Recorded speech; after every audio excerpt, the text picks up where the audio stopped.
د مزار شریف ښار په شپږمه ناحیه کې د امیر علي شیر نوایی صنعتی پارک سړک د دویمې برخې د جوړولو کار پیل شو.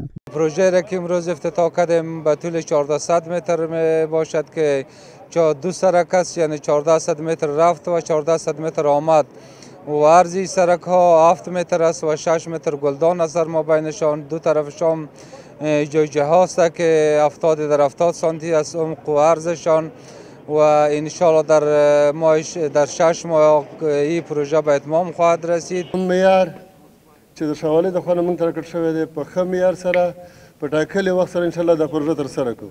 د دې پروژې د پرانیستې په مراسمو کې د مزار شریف ښاروال او یو شمېر نورو د کار پر کیفیت د ټینګار ترڅنګ د دغه سړک جوړېدل یو مهم او حیاتي ګام وباله او د دې سیمې د اوسیدونکو او د امیر علي شیر نوایی صنعتي پارک د فابریکو مالکانو ته د اسانتیاو رامنځته کول وښودل شو. چیزی که مربوطی ماست انشالله ماده کمی و کاستی و کوتاهی نمیکنیم. پولی را که از شما به دست میآوریم انشالله براتان اطمینان میتیم که به جای مصرف نمیشود. ما از شهروال صاحب محترم و از تیمش و از همکارایش و از رئیس صنعت تجارت تشکری میکنیم که چنین پروژه را در پارک‌های صنعتی ولایت بلخ آغاز کردن که یک نمونه ایش است.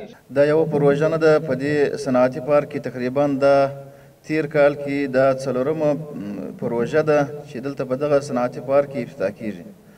دغه راز د دې سیمې اوسیدونکي هم د دغه سړک جوړېدل د خپلو ستونزو د هوارۍ په برخه کې یو ښه ګام وباله او د دې پروژې د کار د پیل هرکلی وکړ.